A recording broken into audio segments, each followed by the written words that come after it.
बैठो बैठो बैठो। नमस्ते।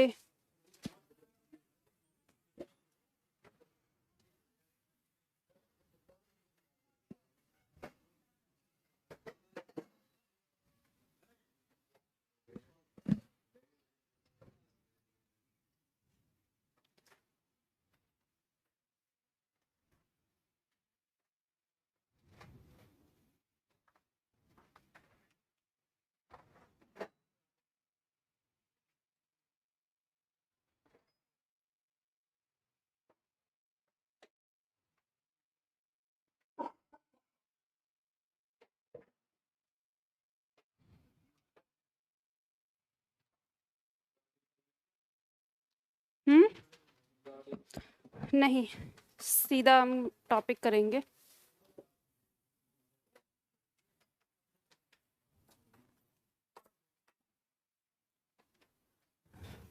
ऑनलाइन में एक छात्र कह रहा है, मैडम आप बहुत अच्छी लग रही हैं।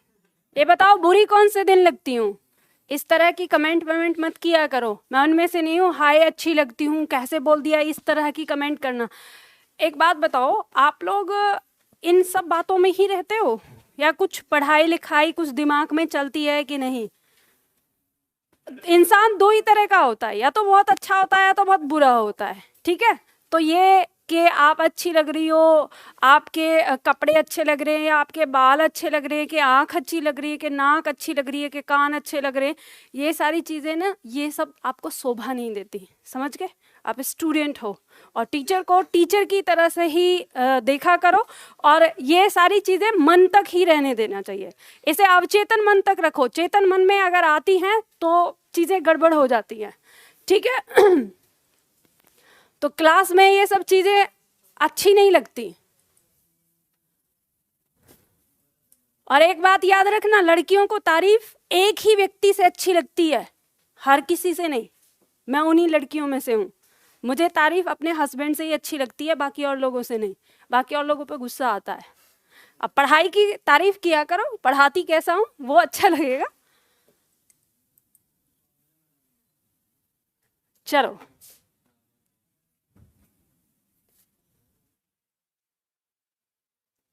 आज हम क्या पढ़ने वाले हैं? अलंकार में कहाँ तक हमने पढ़ लिया था?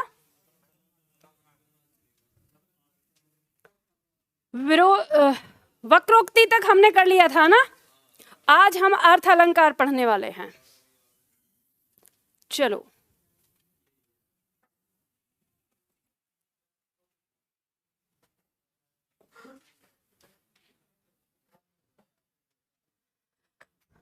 हम लोगों ने कल की क्लास में शब्द अलंकार कंप्लीट कर लिए थे, ठीक है? आज हम पढ़ने वाले हैं अर्थ अलंकार। ध्यान रखिएगा, हमारी जो अलंकार की क्लास होगी वो लगभग 5 या 6 क्लास होती हैं, ठीक है? तो मेरे पास दो तरीके हैं, मैं तेज गति से पढ़ा के इन्हें कम भी कर सकती हूँ, और अगर आप ये कहो कि नहीं मैम हमें समझ में आना चाहिए, तो हमारी 6 क्लास, लगभग 6 क्लास हमारी हो जाती है अलंकार में। तो कैसे पढ़ना चाहोगे? समझ में आना चाहिए, मतलब एक बार पढ़ के बस एक बार दोबारा उसे ना पढ़ना पड़े। चलो, हाँ ठीक है, तो आराम आराम से पढ़ते हैं। तो सबसे पहले आज हम पढ़ने वाले हैं अर्थ अलंकार। और आपको पता है अर्थ अलंकार वे अलंकार होते हैं जिनके अर्थ में चमत्कार उत्पन्न होता है, ठीक है? उन्हें हम क्या कहते हैं? अर्थ अलंकार कहते हैं।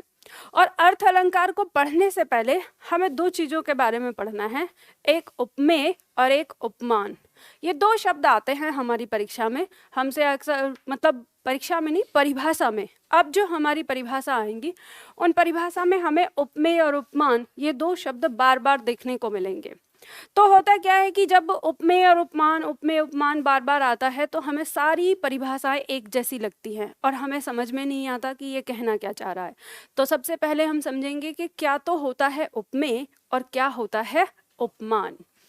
तो हम बात करेंगे उपमेय की। तो उपमेय का, अगर अभी लिखना नहीं है कुछ भी, मैं खुद लिखवाऊंगी। अगर हम उपमेय की बात करते हैं तो हम कहेंगे कि ये क्या है? मुख्य वस्तु है। अब मुख्य वस्तु का मतलब क्या होता है?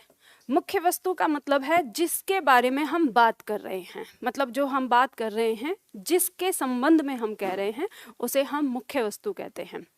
और उपमान आता है तो उपमान वो वस्तु होती है जिससे हम तुलना करते हैं, ठीक है, जिससे क्या करते हैं, तुलना करते हैं। अब उदाहरण के लिए देखिए, जैसे मान लो कि आप कहो कि उसका मुख चंद्रमा के समान सुंदर है, तो यहाँ पे जो हम बात कर रहे हैं वो किसके बारे में बात कर रहे हैं, मुख के, यानी उसके मुख के बारे में बात कर रहे हैं। तो जो मुख शब्द है वो हमारा क्या होगा, वो उपमेय होगा, यानी वो क्या है, मुख्य वस्तु। और इसकी तुलना किससे की गई है, चंद्रमा से, तो चंद्रमा हमारा क्या हो जाएगा, उपमान हो जाएगा। बात समझ में आ गई। जैसे हम कहते हैं कि उसकी आंखें मछली के समान हैं, तो यहाँ पे हमारे लिए जो मुख्य वस्तु है वो क्या है, आंखें, और तुलना किससे हो रही है, मछली से, तो मछली क्या हो जाएगी, उपमान, ठीक है। इसी तरह से कहते हैं कि वह जब चलती है तो मानो हिरनी चल रही है। अगर इस तरह से बात करते हैं तो इसमें मुख्य वस्तु क्या है, उसका चलना, यानी उसकी चाल, और उसकी तुलना किससे हो रही है, हिरनी की चाल से। तो उपमान क्या है, हिरनी का चलना, और मुख्य वस्तु क्या है, उसका चलना, ठीक है। बात समझ में आ गई। अब यहाँ पर कई बार ऐसा भी होता है कि हमें ना समझ में नहीं आए कि पंक्ति कही गई है और हमें समझ में नहीं आ रहा क्या उपमेय है क्या उपमान है, तो आपको एक ट्रिक बताती हूँ, और वो ट्रिक 100% नहीं 90% ही काम करेगी, ये बात ध्यान रखना। 100% साहित्य में कुछ भी नहीं होता, क्योंकि कवि की बात ऐसी है कि उसके बारे में कहा भी गया है, जहाँ ना पहुँचा रवि वहाँ पहुँचा कवि। तो कवि को अगर ये लिख जाए कि भाई ये लोग इस तरह से इस बात को 100% साबित कर रहे हैं, तो वो कुछ ना कुछ ऐसा कर देगा कि उसमें भी अपवाद डाल देगा। तो इसलिए हम 90% बात कर रहे हैं। जब भी कभी उपमेय होगा तो आप ध्यान देना कि मानव शरीर या शरीर के अंग या मानव की भावनाएं, इन सब का वर्णन किया गया होगा, ठीक है। तो वो हमारा किस में आता है, उपमेय में आता है। और जो प्रकृति ने बनाया है, यानी जो भगवान ने बनाया, जो प्राकृतिक रूप से मिलता है, वो आपका किस में आएगा, उपमान में आएगा। जैसे हमने कहा उसका मुख चंद्रमा के समान सुंदर है, तो मुख क्या है, शरीर का अंग है, तो ये हमारा उपमेय हो गया। और सुंदरता किससे दिखाई जा रही है, चंद्रमा से, तो किसने बनाया चंद्रमा, ईश्वर ने, ठीक है। उसी तरह से हमने जब कहा कि उसकी चाल हिरनी के जैसी है, तो चाल, चलना जो है वो मानव शरीर का एक हिस्सा है, भावना या उसकी क्रिया प्रतिक्रिया है। और जो हिरनी है वो किसने बनाई है, ईश्वर ने बनाई है। तो इस तरह से जब भी हम आगे देखेंगे कहीं पर भी उपमेय उपमान जब भी हमें इसमें छांटना होगा तो हम ऐसे ही समझेंगे। जैसे मान लो कभी कहते हैं कि क्रोध रूपी अग्नि आ जाता है, कि क्रोध रूपी अग्नि, तो क्रोध क्या हो गया, मानव शरीर की भावना हो गई, तो ये हो गई उपमेय। और अग्नि ये तो ईश्वर ने बनाई है, तो ये क्या हो गई, उपमान। तो इसी तरह से आपको शब्दों को समझना है आगे इसमें। तो ये बात समझ में आ गई। चलो अब नोट्स बना लो। यहाँ पर अभी एक छात्र कह रहा था कि मैम मुझे ये नोट्स नहीं मिल रहे हैं, जो नोट्स की बात कर रहे हैं। देखो मैं पहले भी बता चुकी हूँ, फिर बता देती हूँ। आपको कहीं पर भी कोई भी समस्या होती है तो दिए हुए नंबर पर कॉल करके ऑफिस में आप पूछ सकते हैं, ठीक है। अगर आप इतना कष्ट नहीं कर सकते तो एक बात सुन लो, जब आप अपने बैच में आते हो तो आपको ये 3 बॉक्स दिखाई देते हैं इस तरह से, जिसमें पहले लिखा होता है लाइव, यहाँ से आप लाइव क्लास लेते हैं। इसमें लिखा हुआ है डेमो क्लास, ये डेमो क्लास है, और यहाँ लिखा हुआ है सभी कक्षाएं। तो जिस बॉक्स में सभी कक्षाएं लिखा हुआ है, जब आप इस पे क्लिक करते हैं तो ये इस तरह से खुलेगा, जिसमें 3 हिस्से, यहाँ पर वीडियो, यहाँ नोट्स और यहाँ एक्सरसाइज। तो ये जो नोट्स है यहाँ पे आप क्लिक करेंगे, यहाँ आपको सारे नोट्स मिल जाएंगे। समझ गए। अब ये जितने भी हैं जो इकाई 1, इकाई 2, इकाई 3 के नाम से हैं, और जो हम अभी पढ़ रहे हैं वो इकाई 6 है। समझ गए। जब हमारी क्लास लौट के आएगी घूम के, तब बाकी इकाई हम पढ़ेंगे। तो अभी जो हम पहले पढ़ रहे हैं वो इकाई 6 है। चलो तो अब यहाँ पे लिखो, उपमेय के सामने आपको एक लाइन लिखनी है। लिखो इसमें, वह मुख्य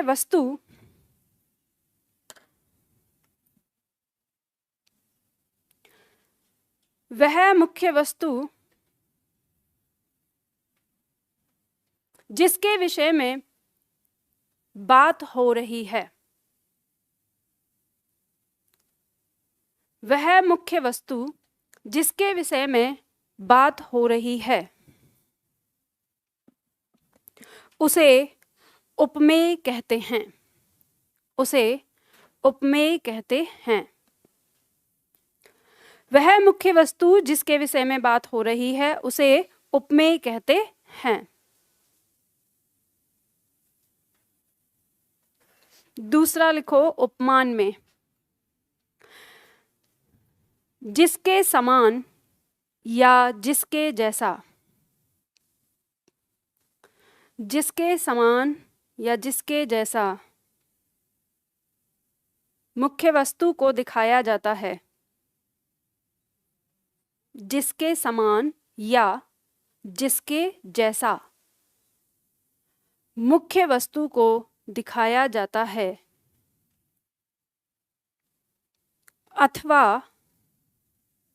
अथवा जिससे मुख्य वस्तु की तुलना की जाती है। अथवा जिससे मुख्य वस्तु की तुलना की जाती है उसे उपमान कहते हैं।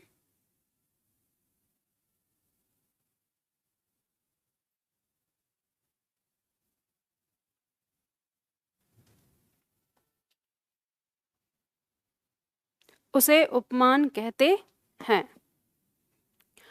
उदाहरण देखिए इसमें।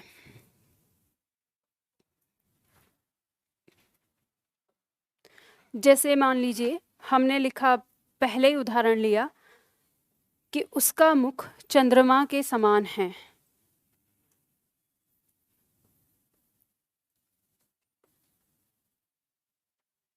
उसका मुख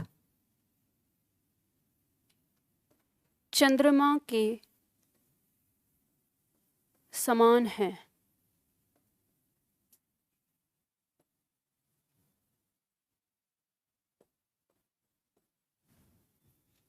या चंद्रमा के समान सुंदर है।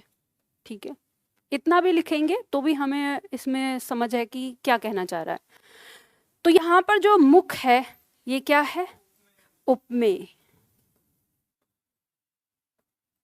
और जो चंद्रमा है ये क्या है?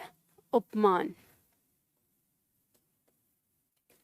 यह हमने जो ये कहा था कि शरीर के अंग और प्रकृति की चीज़ें, ये उपमेय उपमान का जो मैंने बताया था, तो उसमें 90% इसलिए कहा था क्योंकि 10% में कभी कभी जो कवि है वो उल्टा कह सकता है। वो ये कह सकता है कि ये जो चंद्रमा है ये तुम्हारे मुख के समान सुंदर है, तो मतलब वो उल्टा बोल सकता है। तो अब यहाँ पे क्या हो गया कि वो चंद्रमा के बारे में बात कर रहा है, तो यहाँ पे चंद्रमा हो गया उपमेय, और वो उसे किसके जैसा दिखा रहा है? नायिका के मुख के जैसा दिखा रहा है।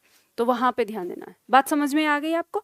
चलो अब इसके बाद आते हैं, हम उपमा अलंकार की बात करते हैं। उपमा अलंकार की परिभाषा लिखो। लिखो इसकी परिभाषा। जहां उपमेय में उपमान की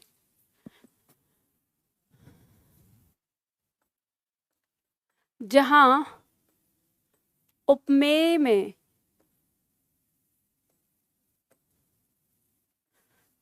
उपमान की समानता बताई जाए,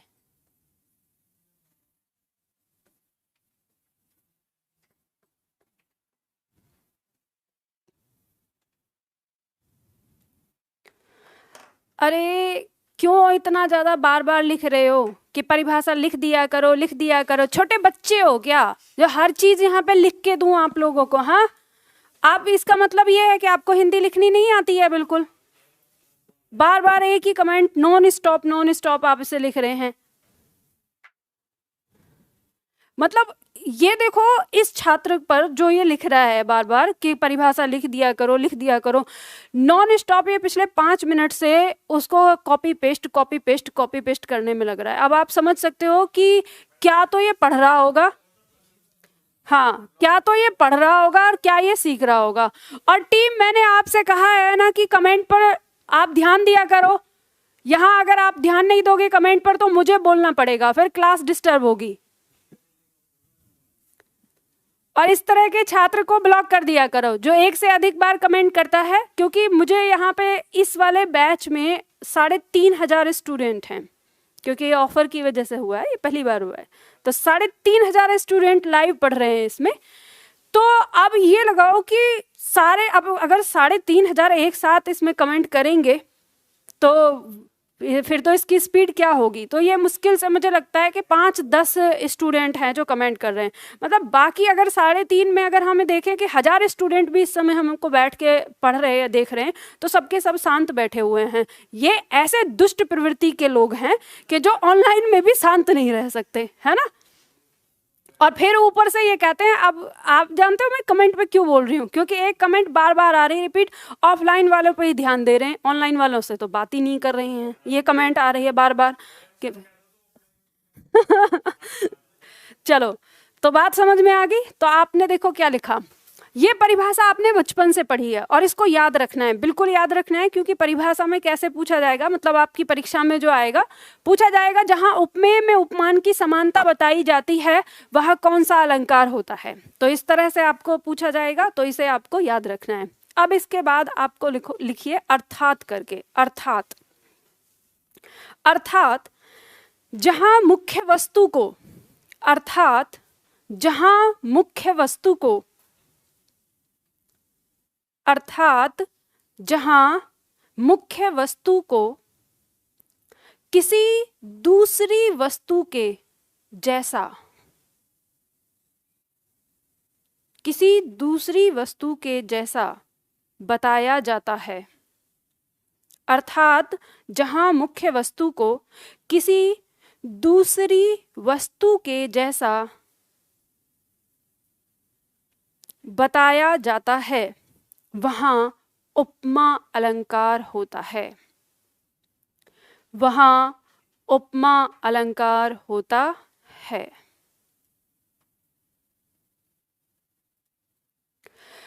एक परिभाषा जो आपकी परीक्षा में ज्यों की त्यों पूछी जाती है, और दूसरी परिभाषा है आपको समझने के लिए, ठीक है, इसके साथ ही आपको समझना है। अब इसमें नीचे इसकी पहचान लिख लीजिए, दिया हुआ है पहचान। पहचान क्या होगी, आप कैसे पहचान कर सकते हैं, तो लिखिए इसमें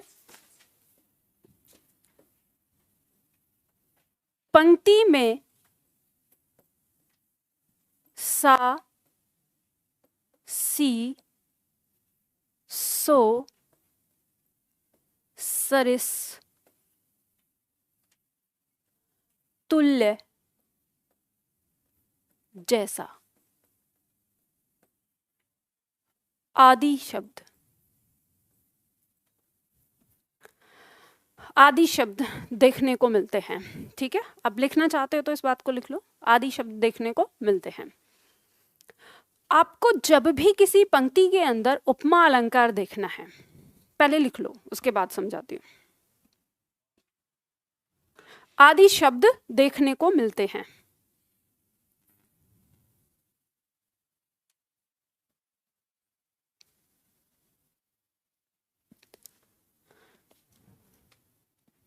लिख लिया। देखो हमने परिभाषा क्या लिखी, हमने कहा जहां उपमेय में उपमान की समानता बताई जाए। तो सबसे पहले इस बात को समझना, जहां उपमेय में मतलब मुख्य वस्तु में, उपमान मतलब जिससे तुलना हो रही है, की समानता बताई जाए। तो कहा है कि मुख्य वस्तु को उपमान के जैसा दिखाया जा रहा है, उसके जैसी बात कही जा रही है कि जो मुख्य वस्तु है उसमें उसके जैसी चीज है, जो भी गुण है जिसके बारे में बात कर रहे हैं। तो वहां हमारा क्या होता है, उपमा अलंकार होता है। उपमा का मतलब होता है समान, ठीक है। उपमा का अर्थ क्या होता है, समान। तो जहां उपमा शब्द लिखा है ब्रैकेट में लिख लो, इससे आपको परिभाषा याद रहेगी। ये वो शॉर्ट की होगी या एक चाबी होगी जिस चाबी से आप पहचान कर सकते हैं। तो उपमा का अर्थ याद रखो, समान। याद रखना ये जो हमने शब्द लिखे हैं, इन सारे शब्दों का अर्थ है के समान, के समान। मतलब अब इनके अलावा कोई और ऐसा शब्द आ जाए जिसका अर्थ के समान होगा तो वो भी इसी के अंदर आएगा। बात समझ में आ गई ना? हम अगर किसी और शब्द का, अगर सीधा सीधा हम के समान शब्द का प्रयोग भी करें तो वो भी हमारा उपमा अलंकार में आएगा। तो आपको ये बात समझनी है, ये हमारा उपमा अलंकार होता है। अब उदाहरण देखो, उदाहरण कह रहा है सागर सा गंभीर हृदय हो, गिरि सा ऊंचा हो जिसका मन। अब पंक्ति देख लो। सबसे पहले तो आपको ऐसे ही समझ में आ गया, जैसे ही आपने पंक्ति देखी, सा दिया है, सा दोनों दिया है, समझ में आ गया इसमें कौन सा अलंकार है, उपमा अलंकार है। राधा बदन चंद्र सो सुंदर, सो दिया है, हमें पता चल गया उपमा अलंकार है। ऊषा सुनहले तीर बरसाती, जय लक्ष्मी सी उदित हुई, तो सी आ रहा है, तो यहाँ पे हमारा क्या हो गया, उपमा अलंकार। लेकिन अब हम इसका अर्थ जान लेते हैं, क्योंकि अर्थ अलंकार तो अर्थ से ही पहचान में आएगा ना। तो देखो पंक्ति कहती है सागर सा गंभीर हृदय हो। हृदय किसके समान गंभीर हो, सागर के समान गंभीर हो। तो हृदय क्या है यहाँ पर, उपमेय। सागर क्या है यहाँ, उपमान। गिरि सा ऊंचा हो जिसका मन, जिसका मन किसके समान ऊंचा हो, गिरि मतलब पर्वत, ठीक है। तो यहाँ पे जिसका मन पर्वत के समान ऊंचा हो और जिसका हृदय सागर के समान गंभीर हो या गहरा हो, ठीक है। तो यहाँ पे हमें बात समझ में आ गई कि किस तरह से तुलना हो रही है। पंक्ति कहती है राधा बदन चंद्र सो सुंदर। राधा का बदन, बदन मतलब शरीर, किसके समान सुंदर है, चंद्रमा के समान सुंदर है। तो यहाँ पे पंक्ति में भी क्या हो रही है, तुलना हो रही है। तो जहाँ पे तुलना हो रही है उससे, उसके जैसी दिखाया जा रहा है कि इसके जैसा है ये, तो वहाँ हमारा उपमा अलंकार। ऊषा सुनहले, इस ऊषा का मतलब है सुबह, ठीक है। सुबह सुनहले तीर बरसाती, जय लक्ष्मी। जय लक्ष्मी का अर्थ है वीरांगना। वीरांगना मतलब वह स्त्री जो युद्ध में विजयी हुई हो, उसको हम जय लक्ष्मी बोलते हैं। तो जो सुबह है वो सुनहरे तीर बरसाते हुए आ रही है, मतलब सुबह हो रही है, तो अंधकार पे, रात्रि पे जो प्रकाश की किरणें आ रही हैं, प्रकाश की किरणों को सुनहरे तीर की उपमा दी गई है यहाँ पर। तो वहाँ पर हम देखते हैं कि जो सुबह है वो सुनहरे तीर बरसाते हुए एक वीरांगना के समान उदित हो रही है। ये जो पंक्ति है हमारी, इस पंक्ति में हमारा जो मैंने आपको कहा ना 10% वाला हिस्सा, वो उपमेय उपमान है। इसमें जो हमारा उपमेय है वो क्या है, सुबह है, क्योंकि सुबह के बारे में बात हो रही है। सुबह किस तरह से हो रही है, किस प्रकार से हुई है, और उसको किसके जैसा दिखाया गया है, जयलक्ष्मी के जैसा दिखाया गया है। तो उपमान इसमें जयलक्ष्मी है। बात समझ में आ गई? तो यहाँ पे हमें पता चलता है कि सुबह जयलक्ष्मी यानी वीरांगना के समान उदित हो रही है। तो यहाँ पर हमें तुलना होते हुए यानी समानता दिखाते हुए आ रहा है, पता चल रहा है। तो यहाँ उपमा अलंकार होगा। अब उपमा अलंकार, अब अगर आप यूपी के एग्जाम की तैयारी कर रहे हैं तो उपमा अलंकार आपका यही पूछा जाता है। लेकिन अगर आप MPSI की तैयारी कर रहे हैं, या MPSI और अध्यापक वाली जो परीक्षा होती है उनके लिए अगला पॉइंट कि उपमा के प्रकार माने जाते हैं, पूछ लिए जाते हैं कि उपमा कितने प्रकार की होती है। तो उपमा अलंकार 2 प्रकार का माना गया है, पूर्ण उपमा और लुप्त उपमा। पूर्ण उपमा क्या होता है, जिसमें चारों अंग उपस्थित होते हैं वो पूर्ण उपमा होता है, और जिसमें कोई एक अंग लुप्त मतलब गायब होता है तो वो लुप्त उपमा होता है।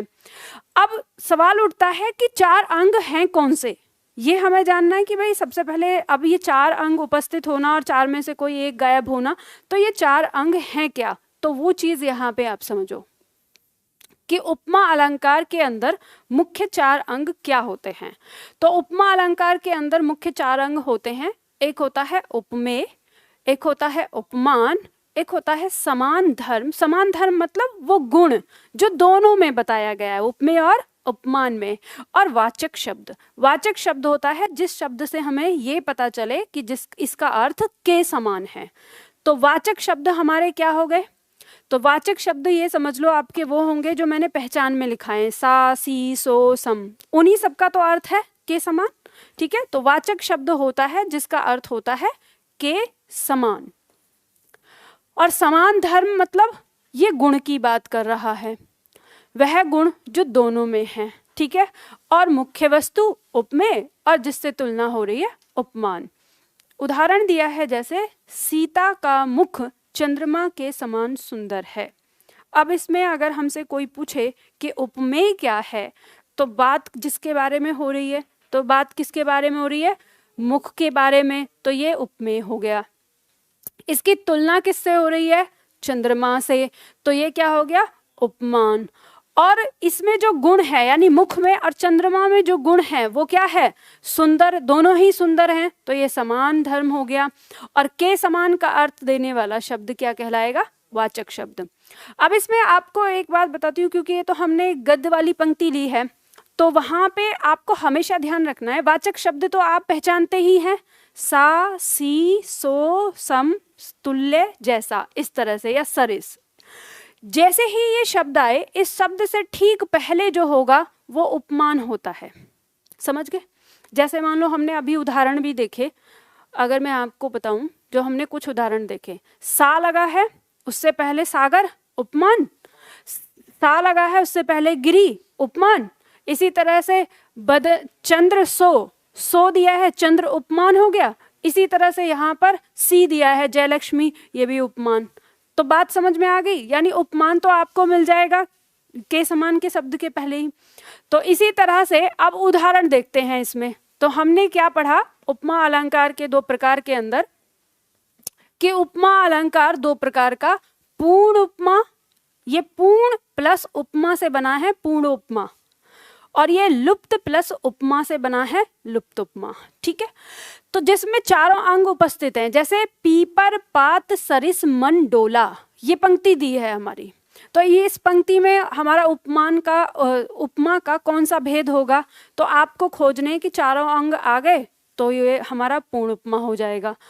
जैसे पीपर, पात, पीपल का पत्ता, ठीक है, सरिस के समान, मन, डोला, मन किसके समान डोल रहा है?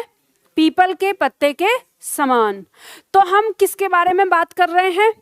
मन के बारे में बात कर रहे हैं कि मन डोलता है किसके समान? पीपल के पत्ते के समान। तो मन हमारी मुख्य वस्तु यानी उपमेय हो गया। और डोलना, जो डोलने का काम कर रहा है, मन भी डोल रहा है और पीपल का पत्ता भी डोल रहा है। अच्छा, आप में से किसी को ये डाउट है कि मैम पीपल का पत्ता डोलने का मतलब कैसे? आप लोगों को पता है पीपल का पेड़ देखा है आपने? पीपल के पेड़ के जो पत्ते हैं, हवा नहीं भी चल रही हो, बिल्कुल शांत हो, तब भी आप देखेंगे हर पत्ती हिलती रहती है, वो हिलता रहेगा। इसलिए पीपल के पेड़ को पीपल का पेड़ जो है वो थोड़े आवाज भी करता है बहुत ज्यादा।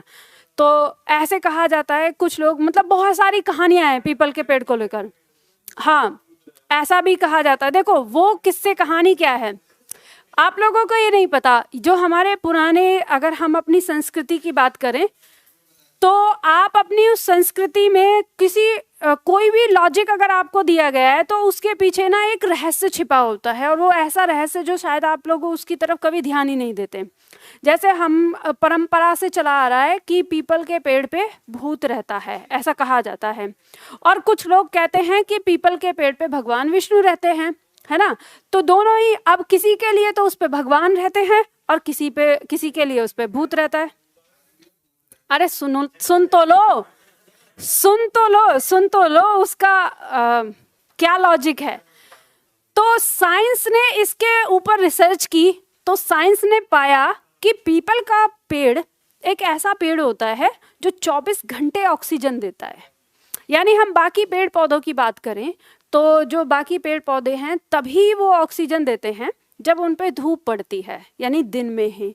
तो जिस समय प्रकाश संश्लेषण की क्रिया होती है उसी समय वो देते हैं। लेकिन पीपल का जो पेड़ है उसमें ये क्रिया हमेशा होती रहती है, तो इसलिए वो ऑक्सीजन हमेशा निकालता है। तो अब हमारे जो प्राचीन जमाने के जो लोग थे, उन्होंने कहा कि देखो ये पेड़ हमारे पर्यावरण के लिए अति महत्वपूर्ण है, तो इस पेड़ को नहीं काटा जाना चाहिए। तो अब उनको ये भी पता था कि मानव तो मानव ठहरा, मानेगा तो है नहीं ये पेड़ को काटे बिना, इसको लकड़ियां चाहिए, क्योंकि उस जमाने में आग किससे जलाते थे? लकड़ियों से ही जलाते थे। तो उन्होंने मिलके ये कहा कि कुछ ऐसा फैलाओ आडंबर जिससे ये डरने लगे। तो शुरू में लोगों ने कहा कि ऐसा करो कि भगवान के नाम से थोड़ा डरेगा, तो बोलो कि इस पे भगवान रहते हैं, भगवान विष्णु का ये वृक्ष है, उनको बहुत ज़्यादा पसंद है, तो ऐसे फैलाया। तो अब जो भगवान को मानने वाले थे, भगवान का सम्मान करने वाले थे, तो वो इस पेड़ की पूजा करने लगे और उन्होंने कहा कि नहीं, इसको नहीं काटेंगे। लेकिन कुछ नास्तिक भी होते हैं दुष्ट प्रवृत्ति के, कि हम नहीं मानेंगे भगवान को, तो उन्होंने पेड़ को काटना शुरू कर दिया। तो फिर वही विद्वानों ने मिलके कहा कि ये ऐसे तो मानेगा नहीं, वो चीज़ खोजो जिससे ये डरता हो। तो पता है कि इंसान ज़्यादा किसी से डरता नहीं है, लेकिन भूत प्रेत से अधिकतर मात्रा में लोग डरते हैं। तो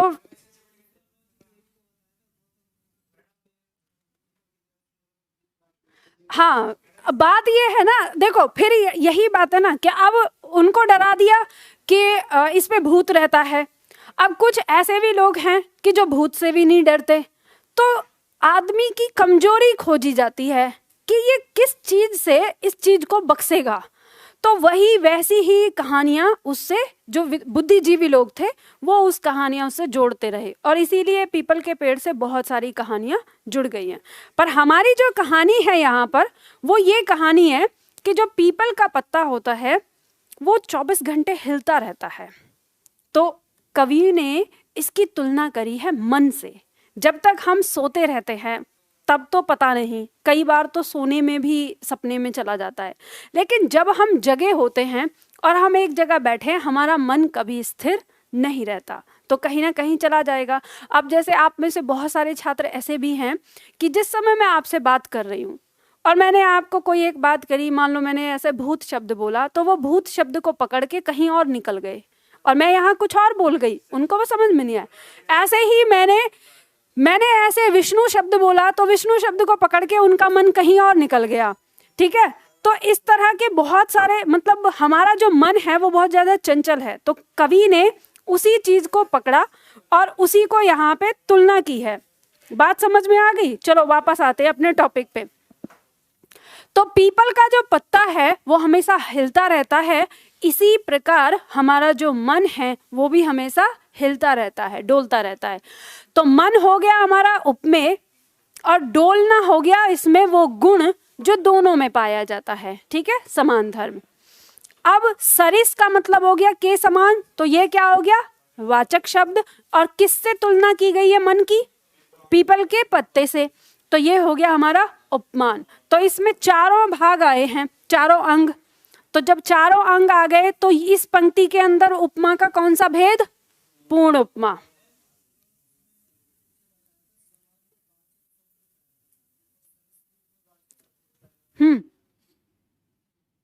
नहीं, सरिस का अर्थ होता है के समान। जिस शब्द का अर्थ के समान होगा वही क्या होगा? वाचक शब्द। ठीक है, अब देखो लुप्त उपमा में देखेंगे जिसमें कोई एक अंग लुप्त हो, तो उदाहरण दिया है, पड़ी थी बिजली सी विकराल। अब मैंने आपको बताया कि सा, सी, सो, सरिस जैसे तुल्य ये शब्द, इनका मतलब क्या होता है? के समान। तो ये क्या हो गए? वाचक शब्द। और इस वाचक शब्द से ठीक पहले जो होता है वो क्या होता है? उपमान। तो ये आपको पता चल गया। पंक्ति कह रही है कि कोई चीज है जो बिजली के समान विकराल पड़ी है। तो विकराल कैसा हो गया? गुण हो गया। तो ये हो गया समान धर्म। अब यहाँ पे गायब क्या है? उपमेय। तो एक चीज गायब है, तो इसका मतलब ये कौन सी उपमा है? लुप्त उपमा। समझ में आ गई बात? चलो बताओ, आसान है कि नहीं? बस समझने की देर है। चलो देखो, रूपक अलंकार फटाफट से। रूपक अलंकार की परिभाषा लिखिए। चलो लिखो। जहां उपमेय में उपमान का, जहां उपमेय में उपमान का आरोप किया जाए,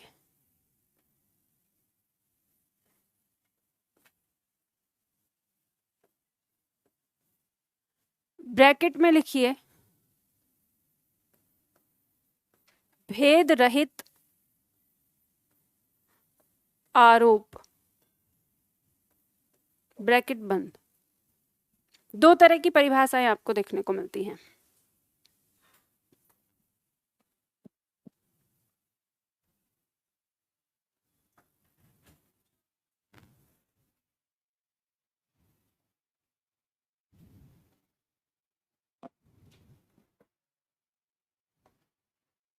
बात समझ में आ गई?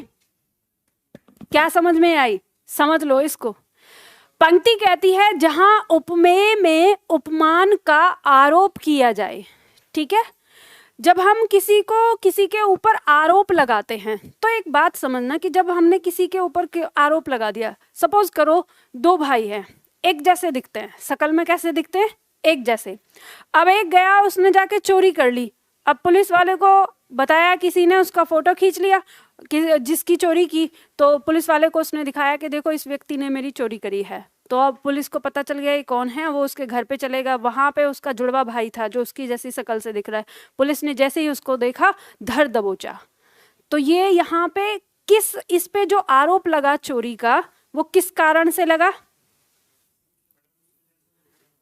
क्योंकि उसका रूप उसके जैसा है। किस कारण से लगा? रूप के जैसा। तो आरोप कब लगता है? जब उसके जैसा रूप हो। तो इस परिभाषा को समझने के लिए बात ध्यान रखिएगा कि जहां उपमेय और उपमान का एक ही रूप बता दिया जाए। समझ गए? अब पंक्ति में आपको अर्थ कैसे दिखेगा कि उपमेय रूपी उपमान या उपमान रूपी उपमेय। इसमें क्या होता है, थोड़ा सा कंफ्यूजन होता है, हमें पता ही नहीं चलता कि हम उपमेय के बारे में बात कर रहे हैं कि उपमान के बारे में बात कर रहे हैं, आखिर किस चीज के बारे में बात कर रहे हैं। दोनों क्या है, एक दूसरे पे आरोपित होते हुए लगते हैं। तो इसीलिए शब्द दिया है आरोप किया जाए। आरोप किससे होता है? रूप के कारण, और रूप से मतलब रूपी। ये पहचान है, ये ध्यान रखिएगा, ट्रिक है।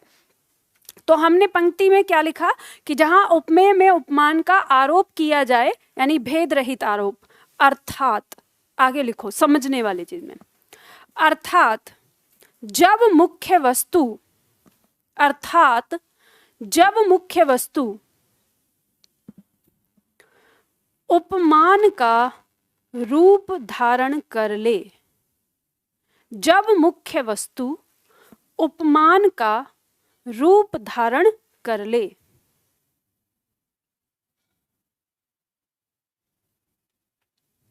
उपमान का रूप धारण कर ले, वहां रूपक अलंकार होता है, वहां रूपक अलंकार होता है।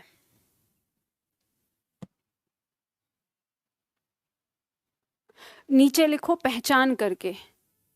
अगर स्पेस ना बचा हो तो उदाहरण की बगल में लिख लेना। अगर किसी के पास स्पेस ना बचा हो तो उदाहरण की बगल में लिख लेना ना, पहचान करके लिखो।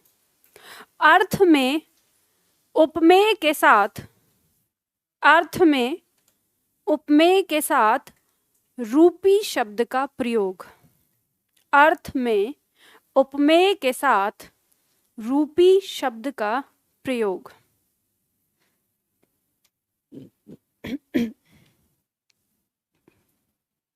अर्थ में उपमेय के साथ रूपी शब्द का प्रयोग।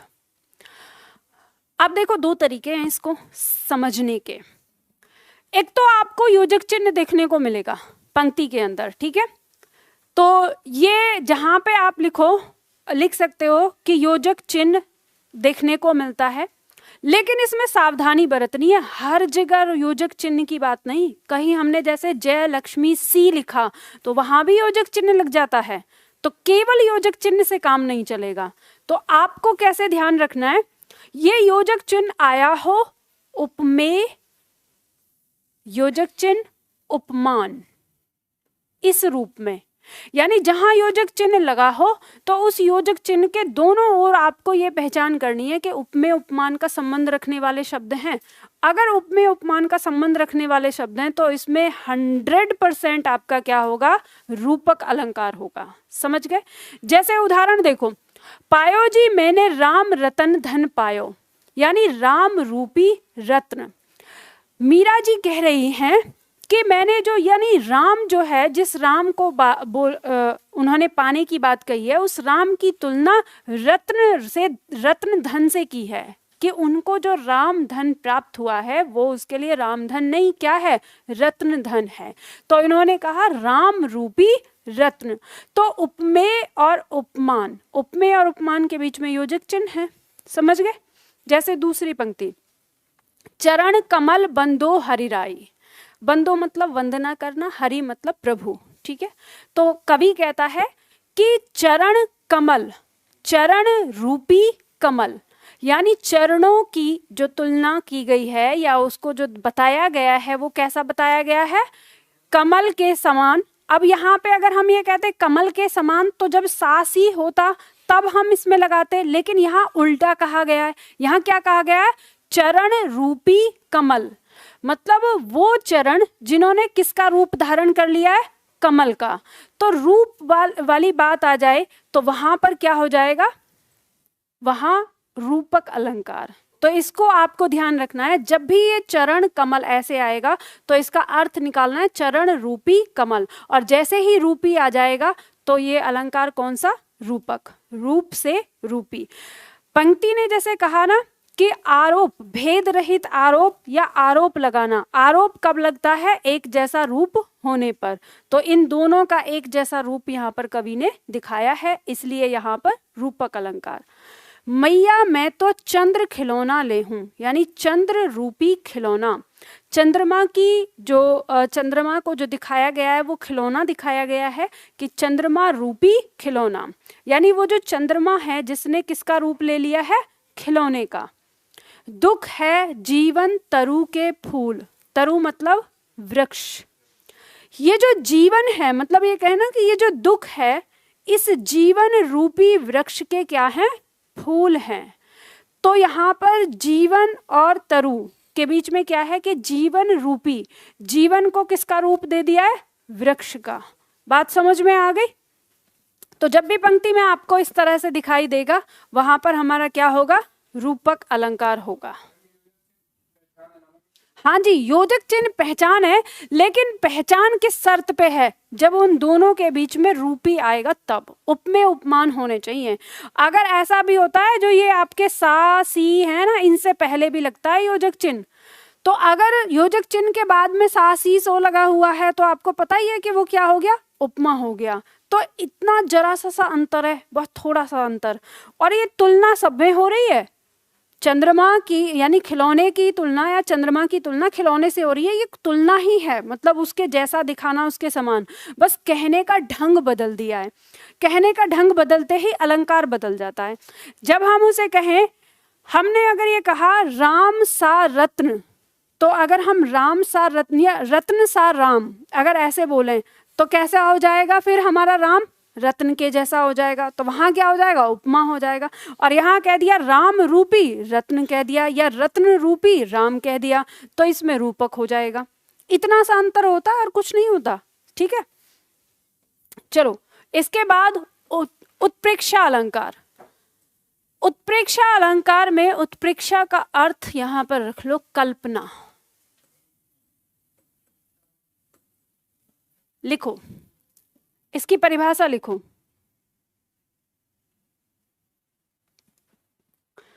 लिखो इसमें जहां उपमेय में, जहां उपमेय में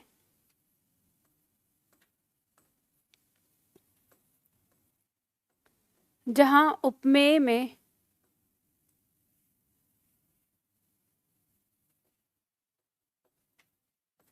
उपमान की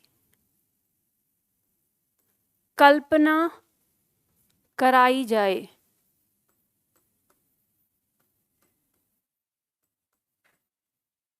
जहां उपमेय में उपमान की कल्पना कराई जाए, अर्थात करके लिखो।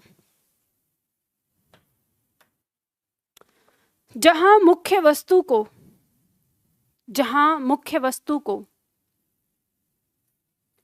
किसी दूसरी वस्तु के, किसी दूसरी वस्तु के जैसा होने की, किसी दूसरी वस्तु के जैसा होने की कल्पना कराई जाए, किसी दूसरी वस्तु के जैसा होने की कल्पना कराई जाए, वहां उत्प्रेक्षा अलंकार होता है।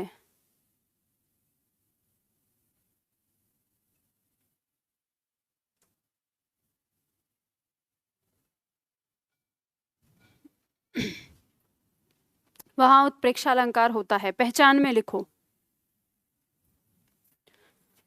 पंक्ति में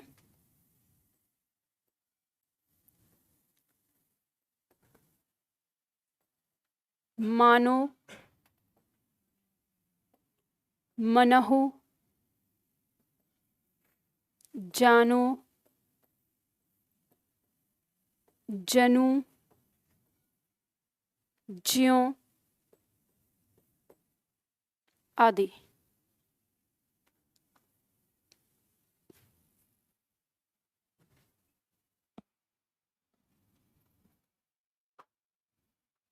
ये जितने भी यहाँ पर शब्द आएंगे, इनके अलावा और भी हो सकते हैं, ठीक है।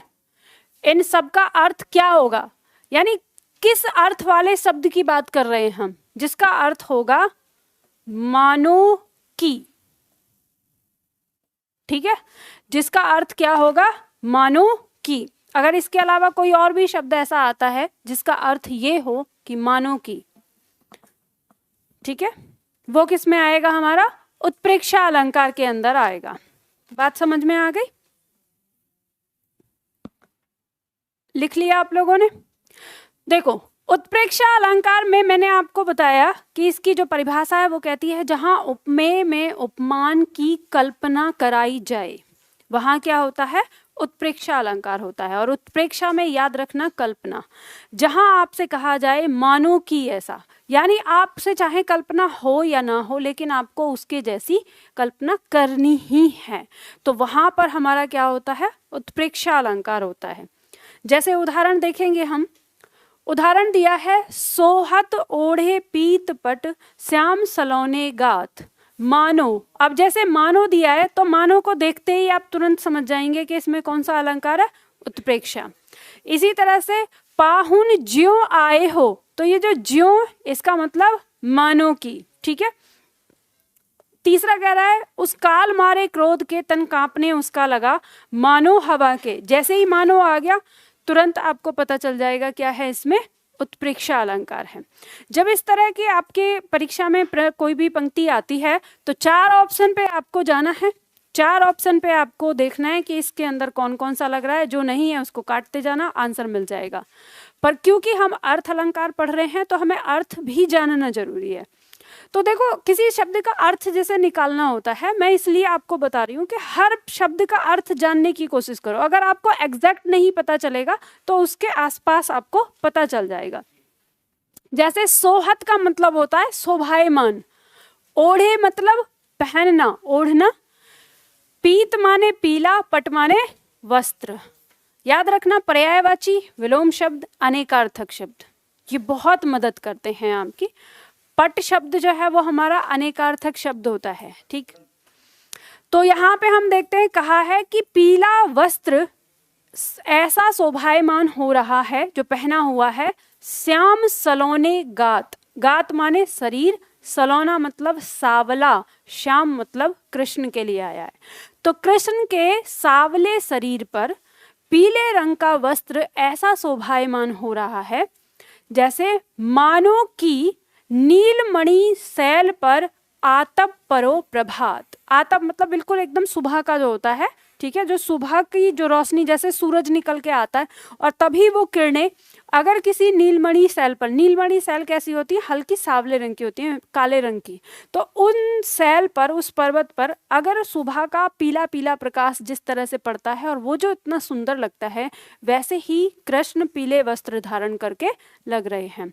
अब आपने चाहे एक बार भी न देखा हो वो दृश्य, लेकिन आपको कल्पना तो करनी पड़ेगी, मान लेना पड़ेगा कि वो सुंदर लगता है, भले ही आपको ना लगे सुंदर, है ना, लेकिन आपको क्योंकि कवि कह रहा है तो मानना पड़ेगा। तो जहां हमें कल्पना करनी पड़ रही है वहां हमारा कौन सा अलंकार है, उत्प्रेक्षा। दूसरा पॉइंट कहता है कि पाहुन ज्यों आए हो गांव में शहर के, मेघ आए बड़े बनठन के सवर के। अब पंक्ति कहती है कि यहाँ पे पाहुन मतलब रिश्तेदार, और पाहुन का मतलब है दामाद से भी, पावना जिसे बोलते हैं, यहाँ अर्थ जो है वो दामाद से ही है, कि दामाद हैं जो शहर के हैं और कहाँ आए हैं, गांव में आए हैं। अब कोई अपनी ससुराल में जाएगा तो ऐसे तो चला नहीं जाएगा कि ऐसे ही चला गया, ठीक है, तो बनठन के ही जाएंगे। तो बनठन के गए हैं और ये उस समय के गांव की बात है जिस समय अगर गर्मी पड़ रही है तो सब लुंगी में ही रहते हैं। हाँ, अच्छा, चप्पल पहन के गए हैं तो वो उनका अपना हिसाब किताब है। देखो सुनो, आप अपने किस्से कहानी ना अपने पास तक रखा करो, तुम यहाँ का आनंद खत्म कर देते हो। ये बात ये समझ लो कि जब मैं व्याख्या करती हूँ तो मैं सोचती हूँ कि आपको थोड़ा सा आनंद भी आए। जब हम साहित्य पढ़ रहे हैं तो साहित्य में अगर आनंद ना आए तो फिर क्या फ़ायदा। लेकिन आप लोग ना अपनी बातों को लेके ना यहाँ का सारा मेरा मूड खराब कर देते हैं, एकदम ट्रैक बदल देते हैं आप। तो बात वही, अब यही चीज़ है कि अब आप ये सोच लो, या तो आपको आनंद के साथ पढ़ना है या फिर आप अपनी चीज़ बीच में टोक टोक करके क्लास की रिकॉर्डिंग भी ख़राब करो और बाकी और सारी चीज़ भी। क्योंकि और दूसरा ये है कि अगर मेरा मूड ख़राब हुआ तो फिर मैं आपको वैसे ही पढ़ाऊँगी जैसे बाकी और लोग पढ़ाते हैं, फिर वही बोरिंग, कुछ नहीं है। फिर ये जो मैं कह रही हूँ कि आपको साहित्य खेल खेल में सिखाने वाली चीज़ वो सब खत्म हो जाएगी। तो आपकी मर्जी है, अब मुझे रोक लो, बीच में टोक लो, जैसे करना है आपके ऊपर होता है मुझसे कितना अच्छा पढ़ना है और कितना नहीं। तभी तो अब देखो मेरा मूड खराब हो गया। अब सुन लो बस ऐसे ही, मेघ आए बड़े बन-ठन के सवर के। जिस तरह से काले बादल अगर बन-ठन के सवर के आ जाएं तो वैसे ही जो ये दामाद हैं ये थोड़े सज सवर के आए हैं, थोड़े काले रंग के हैं। और ऐसा माना जाता है कि जो काले लोग होते हैं उनको सजना सवरना लोग ऐसे समझते हैं, अगर वो सज सवर लें तो मजाक बनाते हैं। तो वही वाला यहाँ पे इसमें पॉइंट दिया गया है कि वो थोड़े सांवले रंग के हैं और आए हैं, तो लोग कह रहे हैं कि जैसे कोई काले बादल बन ठन के आ गए हों। तो कल्पना कराई जा रही है कि मानो कि कोई बादल बन ठन के आ गया हो। तीसरा पॉइंट कहता है, उस काल मारे क्रोध के तन कांपने उसका लगा, मानो हवा के वेग से सोता हुआ सागर जगा। अब यहाँ पे कहा है, जो ये पंक्तियां हैं कि उस काल मारे क्रोध के, यानी ऐसा क्रोध आया है नायक को कि उसका जो तन है वो कांपने लगा है और ऐसा लग रहा है कि मानो हवा के वेग से सोता हुआ सागर जगा। कि जैसे किसी ने हवा के वेग से, मतलब जैसे सागर सो रहा था और हवा के वेग ने उसको जगा दिया हो, जैसे मतलब सुनामी आ जाए और सागर में अगर सुनामी उठेगी तो किस तरह से होगा, तो भयानक लगेगा। तो यहाँ पर यानी जो मानो है ये हमें बता रहा है कि उससे उसकी क्या कर रहा है, तुलना कर रहा है। अब आपको कल्पना करनी पड़ेगी। अब यहाँ पे व्यक्ति है जिसे गुस्सा आ रहा है और गुस्से में उसका तन कांप रहा है, आपको उस जगह पर सागर की कल्पना करनी पड़ेगी। तो कल्पना करनी हो रही है तो वो हमारा क्या हो गया, उत्प्रेक्षा अलंकार। बात समझ में आ गई। अब देखो यहां पर हमने 3 अलंकार पढ़े जो हमें एक जैसे लगते हैं।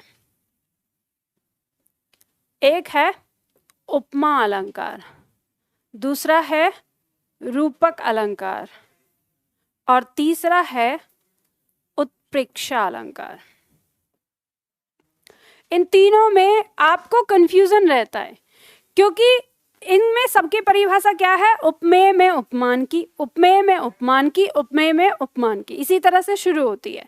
तो आपको याद रखना है, जब उपमा की बात आएगी तो उपमेय में उपमान की समानता, तो जैसे ही समानता होगा तो उसमें क्या होगा, उपमा अलंकार। और रूपक, उपमेय में उपमान का आरोप, और आरोप किस पे लगता है, एक जैसा रूप होने पर, वही क्या हो जाएगा, रूपक। और ये आएगा उपमेय में उपमान की कल्पना। ठीक है, तो कल्पना होता है। ठीक है, तो यहाँ पे समझ में आ गया आप लोगों को 3 पॉइंट, 3 शब्द, 3 अलंकार, अंतर अलग अलग हो जाएगा। इसी में कंफ्यूजन होता है कि उपमेय में उपमान का, उपमेय में उपमान का क्या होता है। जब उपमेय में उपमान की समानता होगी तो उपमा अलंकार, उपमा का मतलब समानता से होता है। रूपक, जहां उपमेय में उपमान का भेद रहित आरोप हो चाहे केवल आरोप हो, जैसी भी परिभाषा आएगी आरोप शब्द खोजना है आपको। जैसे ही आरोप हो तुरंत रूपक। आरोप किस पे लगता है, एक जैसा रूप होने पे, ऐसे ही याद रखना, तो वो क्या हो जाएगा, रूपक। और जैसे ही उत्प्रेक्षा की बात हो तो उत्प्रेक्षा कहता है कल्पना। परिभाषा में आपको कल्पना शब्द मिल जाए, उत्प्रेक्षा। अब बताओ क्या नहीं समझ में आया कि नहीं समझ में आया? आ गया समझ में? ठीक है, चलो आगे बढ़ते हैं। शब्दावली अपने आप याद करो, अब इतना समय नहीं है, 1.5 घंटे आपकी लगातार क्लास देनी पड़ेगी तभी चीजें समझ में आएंगी, नहीं तो लंबा टॉपिक जाएगा। अपने आप पढ़ाई करो, ठीक है। चलो, अतिशयोक्ति अलंकार। अतिशयोक्ति अलंकार की परिभाषा लिखिए। लिखिए, जहां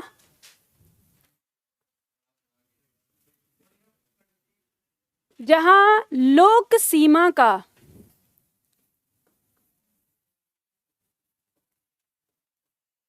अतिक्रमण करके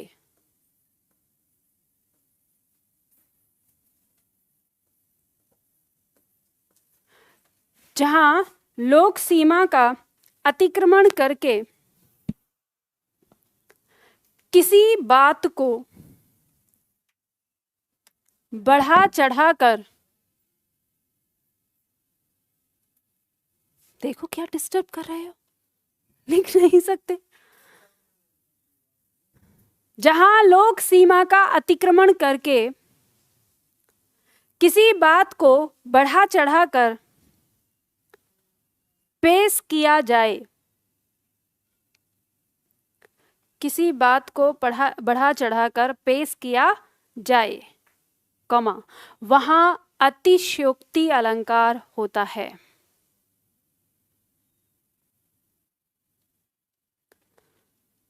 वहां अतिशयोक्ति अलंकार होता है। नाम को देख लो, अतिशय उक्ति। अति मतलब बहुत अधिक, शय मतलब बढ़ा चढ़ाकर, उक्ति मतलब कथन, कहना। किसी बात को बहुत अधिक बढ़ा चढ़ाकर कहना क्या कहलाता है? अतिशयोक्ति। बस यही परिभाषा है, नाम से ही याद है, ठीक है। अब जैसे देखो, इसके लिए एक चीज और आपको बता देती हूँ। जब पंक्ति के अंदर कोई ऐसी बात कही गई हो जिसका होना संभव ही नहीं है, मतलब आप ये जान लो कि उस बात को करने वाला अगर ईश्वर है तो ठीक है, तब तो हम मान सकते हैं कि वो हो सकता है।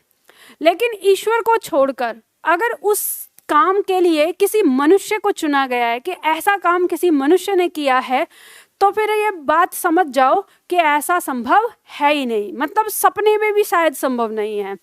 तो वहां क्या होगा? अतिशयोक्ति अलंकार होगा। जैसे आप देखते हैं साउथ की मूवी, बहुत ज्यादा अतिशयोक्ति होती है। जैसे ही पतला दुबला सा हीरो होगा और इतने मोटे मोटे ताकतवर विलन, और वो एकदम से उठा के अपना पैर ऐसे जमीन पे रखेगा जमीन पे, बाद में पहले वो उछल जाएंगे। तो ये क्या है? अतिशयोक्ति, इसको कहते हैं। आज तक अच्छा मैं नहीं देखती इसलिए मुझे नहीं पता। तो देखो फिर बोलना शुरू किया तुम लोगों ने। मेरी बात सुनो पहले, ठीक है। बाकी और भी तो छात्र हैं, कितने अच्छे से सुनते हैं। इधर वाले छात्रों पे मैं बैन करती हूँ, अब चुप रहेंगे, कोई बोलेगा नहीं, और अगर कोई बोलेगा तो मैं इग्नोर करूंगी उस चीज को। हाँ हाँ बिल्कुल लिख सकते हो, लेकिन उदाहरण नहीं आएगा, है ना। तो मैंने उसके लिए आपको बताया है, पहचान के लिए तो आपको शब्द ही खोल के बता दिया कि जहां पर बहुत बढ़ा चढ़ा के बात हो, और पहचान के लिए ये कि ऐसा होना जहां संभव ना हो, वहां अतिशयोक्ति। जैसे उदाहरण दिया है, हनुमान की पूंछ में लगन न पाई आग, सगरी लंका जल गई, गए निशाचर भाग। अब यहाँ पर कवि कह रहा है कि हनुमान की पूंछ में अभी तक आग भी नहीं लग पाई थी, इतने तो सारी लंका जल गई और सारे निशाचर भाग गए। तो क्या ऐसा संभव हो सकता है? नहीं। तो अरे हनुमान की पूंछ में आग लगेगी तब हनुमान जी उछल के जाके हर जगह उसी पूंछ से तो आग लगाएंगे जिसमें आग लग रही है। अब यहाँ उनकी पूंछ में आग लगी नहीं है, उतने सारी लंका जल गई, ऐसे कैसे हो सकता है? पर यहाँ ये है क्योंकि आनंद दिलाने के लिए अलंकार हम क्यों डालते हैं किसी काव्य के अंदर? आनंद के लिए, ठीक है। तो इसलिए हमें क्या, अरे वाह क्या मतलब अलग से लगे। जैसे साउथ का हीरो होता है ना, एक मैंने सीन देखा था कि वो हॉस्पिटल में पड़ा हुआ है हीरो, और उसके माँ भाई और गर्लफ्रेंड वगैरह को विलन ने कैद कर रखा है। तो वहाँ पे वो गाना गाना शुरू करता है उसका भाई, और वो गाने की आवाज़, और वो पता नहीं कहाँ है कितनी दूर, और वो गाने की आवाज़ उस हीरो के कान में पड़ती है उस हॉस्पिटल में। तो वो तब से वो जगह नहीं है। जैसे ही कान में आवाज़ पड़ती है कोई बचपन का गाना जो साथ गाया करते थे, तो वो एकदम से उठ के खड़ा होता है। अब वहां से, अब वो भी कब, जब विलन ने गोली चला दी है उसके भाई पर। अब यहाँ से गोली चल रही है, वो गोली जा रही है, निकली है गोली में से, उधर जो हीरो है उसके कान में वो बात पड़ी है, वहां से उसकी आंख खुली, उसने उठ के सारा जो लगाया हुआ है वो सारा निकालता है, फिर शर्ट पहनता है स्टाइल में, देखो स्टाइल में शर्ट पहनता है, वहां से निकल के आता है बाहर। तो वो जो सड़क कूटने वाला होता है ना, रोलर, अब वो उस पे चढ़ के, यहाँ से गोली अभी आ ही रही है, ये निकल रही है, ये चल रही है, वो उस सड़क पे बीच में कुछ और लोग मिलते हैं, लड़कियों पे लाइनबाजी भी मारता है, किसी को बचाता भी है, कुछ ऐसा भी। इधर वो ये काम करते आ रहा है, उधर वो गोली चलती आ रही है, और फिर आके, हाँ मतलब वो आके जहाँ पे है विलन, वहाँ पे वो आ जाता है और आके बहुत तेज स्पीड से अपने भाई के सामने आके खड़ा हो जाता है। अब ये जो गोली है तब तक चली के आ रही थी, ज़्यादा दूरी नहीं थी विलन में और उसके भाई में, पर वो चल के आ रही थी बीच में ही, और जैसे ही वो आ जाता है गोली रुक जाती है, और वो रुक के वापस मुड़ जाती है और मुड़ के वापस उस विलन को लगती है। भाई कमाल। मैंने जब ये सीन देखा तो मुझे लगा कि हमारे अतिशयोक्ति अलंकार ने उस सीन के सामने साष्टांग करके कहा होगा, भाई साहब आप मेरे अंदर भी नहीं समाओगे, आपके लिए तो महा अतिशयोक्ति अलंकार बनाना पड़ेगा। तो ठीक है, खैर चलो दूसरा उदाहरण देखो। कह रहा, आगे नदियां पड़ी अपार, घोड़ा कैसे उतरे पार, राणा ने सोचा इस पार, तब तक चेतक था उस पार। यानी आगे नदी है, नदी में बाढ़ आई हुई है, गहरी नदी है, और राणा प्रताप नदी के किनारे ये खड़े होकर सोच रहे हैं कि इस नदी को घोड़ा कैसे पार करेगा। अब वो सोचते ही हैं, इतने वो देखते हैं कि वो तो नदी से पार हो गए। यानी जो चेतक है उसकी गति इतनी ज़्यादा बताई है कि राणा की सोच यानी उनके मन से भी ज़्यादा बताई है। तो ऐसा होना संभव नहीं है। तो ऐसा होना संभव नहीं, तो वहां पर क्या हो गया? अतिशयोक्ति अलंकार। नंबर 3 कहता है, इतना रोया था मैं उस दिन, ताल तलैया सब भर डाले। बाप रे, इतना रोया था कि ताल तालाब सब भर डाले। अगर ऐसा होता ना तो फिर पानी की कमी कभी होती ही नहीं। सब लोग मिलके रो लेते और तालाबों को भर लेते अपने गांव के, पानी आराम से मिलता रहता। ठीक है, चलो अब देखो चौथा उदाहरण हमारा कहता है कि भूप सहस 10 एक ही बारा, लगे उठावन टरत नटारा। अब ये रामायण से है, रामचरितमानस से पंक्तियां ली गई हैं। ये उस समय का किस्सा है जब रामचंद्र जी ने धनुष उठाया था, तोड़ दिया था, तो सीता के स्वयंवर से। तो कहा है भूप मतलब राजा। और जिस शब्द का अर्थ बता देती हूँ, बगल में लिख लिया करो, बैठ के आनंद ही ना ले, केवल समझ गए, पढ़ भी लो। भूप माने राजा, राजा का पर्यायवाची है। ठीक है, सहस का मतलब है हजार, 10,000 राजा एक ही बार में उस धनुष को उठाने लगे। और टरत नटारा, और जो वो धनुष है वो 1 इंच भी इधर से उधर नहीं हुआ। पहली बात तो 10,000 राजा एक साथ उठा ही नहीं सकते।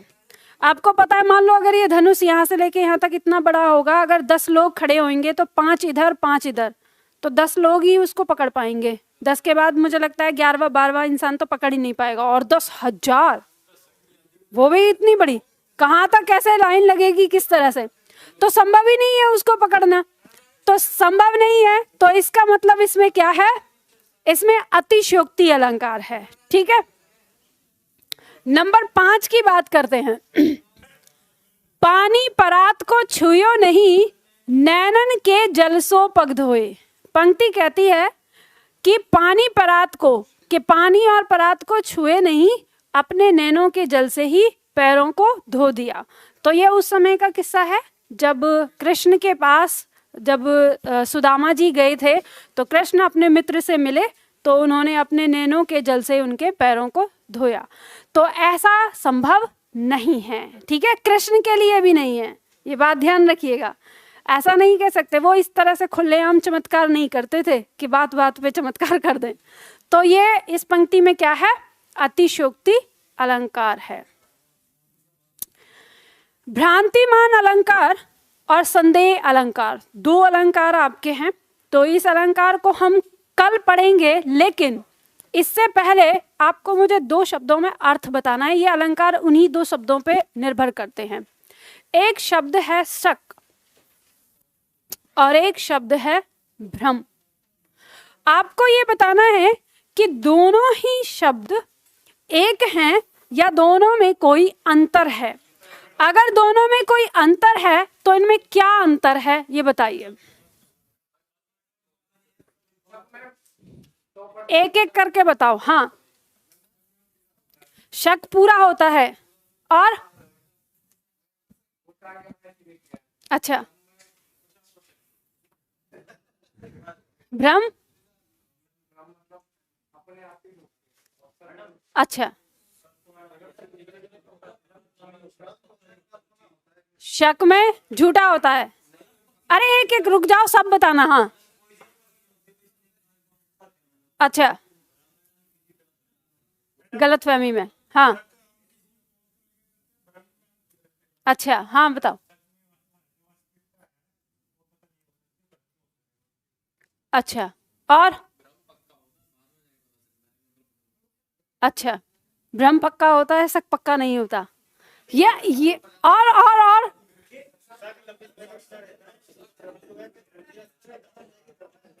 अच्छा, और बताओ। अच्छा, भ्रम खुद पे होता है, शक दूसरों पे होता है। और कोई नहीं, मैं जानना चाहती हूँ ना। अच्छा, एक बात तो ये है, सब लोगों की बातों से ये जाहिर होता है कि शक, जो आप कह रहे हो कि शक सच नहीं है, शक झूठा है, तो ये बात आपको जब पता है तो फिर क्यों शक करते हो? अच्छा, चलो अब देखते हैं ऑनलाइन वाले क्या कह रहे हैं। देखकर अंतर पता नहीं कर पाते। अच्छा, ठीक है, शक झूठा भ्रम है। ये क्या हुआ, शक झूठा भ्रम है, क्या बात है, एक लाइन में। हाँ, एक ही है दोनों? मुझे तो मालूम नहीं, दोनों एक ही होते हैं।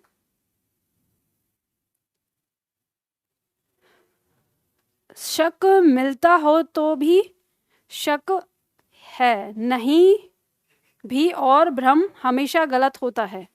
अच्छा,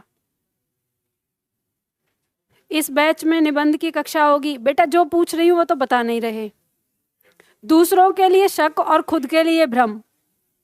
चलो, बहुत बता लिया आप लोगों ने, अब सुन लो इन दोनों में अंतर क्या होता है। जीवन में भ्रम करना चाहिए लेकिन शक कभी नहीं करना चाहिए। शक जो है ये कभी खत्म नहीं होता। ये जो एक स्थिति परिस्थिति है उसमें ये हमेशा बना रहेगा। अगर वो स्थिति परिस्थिति अगर आपके सामने बार बार आए और आपको ये पता भी चल जाए कि ये नहीं ये है, फिर भी आपको शक होता रहेगा, उसको कहते हैं शक। और जो भ्रम होता है जीवन में एक बार होता है, फिर उस स्थिति में दोबारा नहीं होता। उदाहरण से समझो, जैसे मान लो ये रास्ता है और इस रास्ते पर यहाँ पे आप खड़े थे और यहाँ आप खड़े होके गोलगप्पे खा रहे हैं, ठीक है। अब इस रास्ते पे सामने से आपको दिखाई दिया कि आपका दोस्त आ रहा है, तो जैसे ही आपने इसको देखा तो आपने एकदम पीछा फेर लिया, यार इसको भी खिलाने पड़ेंगे। फिर 2 मिनट में ही आपको एहसास हुआ कि अरे कोई बात नहीं है, 10 रुपए के खा भी लेगा तो क्या हो जाएगा, दोस्त तो है।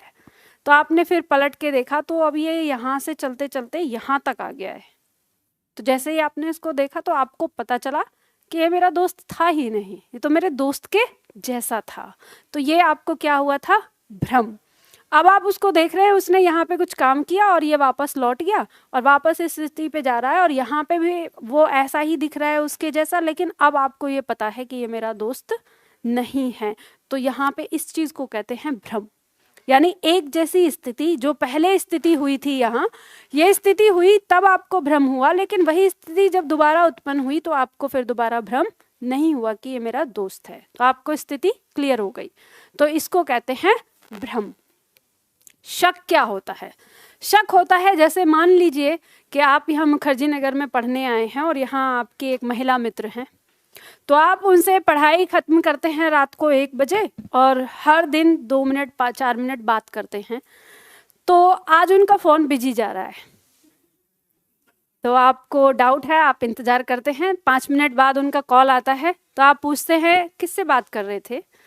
तो वो बताती है कि मेरे पिताजी साउथ में गए हुए हैं और उनके पिताजी जो दिल्ली पुलिस में हैं, तो किसी काम से गए हुए हैं। अब उनके पिताजी को पता है कि मेरी बेटी रात को 1-2 बजे तक पढ़ती है। अब दिन में उन्हें टाइम नहीं मिला तो उन्होंने रात को 1 बजे ही बात की है। तो अब उनका टूर जो है वो ऐसा है 8 दिन का कि वो दिन में बिजी रहने वाले हैं और रात में ही बात करते हैं। तो उनके जो पिताजी है वो तो हर दिन बात करते हैं। अब आपके पिताजी हर दिन बात नहीं करते तो इसमें वो क्या करें? लेकिन उन्होंने आपको सारी कहानी बता दी, तो आपने कहा अच्छा ठीक है। अगले दिन फिर आपने कॉल किया 1 बजे, तो उनका फ़ोन फिर बिजी जा रहा था। तो आपने फिर कहा किसका फ़ोन था? तो उन्होंने कहा बताया था ना कल, पापा का फ़ोन था। नहीं, हमारे पापा जी तो नहीं बात करते हर रोज। तो उन्होंने कहा कि लेकिन मेरे पापा तो हर दिन बात करते हैं और दिन में 2-2 बार बात करते हैं। ठीक है चलो। तीसरे दिन फिर आपका उसी टाइम पे आपने कॉल किया, फिर बिजी जा रहा है। स्थिति एक हो रही है, ध्यान रखना, स्थिति एक बन रही है। तो आप बोले कि अच्छा एक काम करो, जो अभी तुमने कॉल किया है ना उसका स्क्रीनशॉट भेजना मेरे पास। तो उन्होंने स्क्रीनशॉट भेज दिया, वहां लिखा था पापा जी। तो फिर थोड़ा सा आपको लगा अच्छा ठीक है। चौथे दिन फिर से, तो फिर आपने कहा एक काम करो, ये जो पापा जी वाला है ना, नंबर दो जरा मुझे। तो उन्होंने दे दिया कि ये लो नंबर। अब जैसे ही आपने कॉल किया वहां पे हेलो, एकदम पापा की आवाज है, अरे हाँ ये तो पापा की आवाज है। तो फिर आपने फिर रख दिया। उसके बाद फिर आपने जब फिर से बिजी जा रहा है तो आप कह रहे मान ही नहीं सकता कि पापा जी हो सकते हैं, ये मुझे कोई उल्लू बनाया जा रहा है। यानी कहने का मतलब है स्थिति जैसे हर बार एक से ऐसी होती जा रही है, आपके मन में जो शक है वो बार बार होता जा रहा है, तो इसको कहते हैं शक। तो हमारे यहाँ पर 2 अलंकार हैं, एक है संदेह अलंकार और एक है भ्रांतिमान अलंकार। तो जो भ्रांतिमान अलंकार है उसमें भ्रम होता है और जो संदेह अलंकार है उसमें शक होता है। ठीक है, तो इस पॉइंट को याद रखना। अब इसी चीज पे हम कल बात करेंगे, आज इतना ही करते हैं।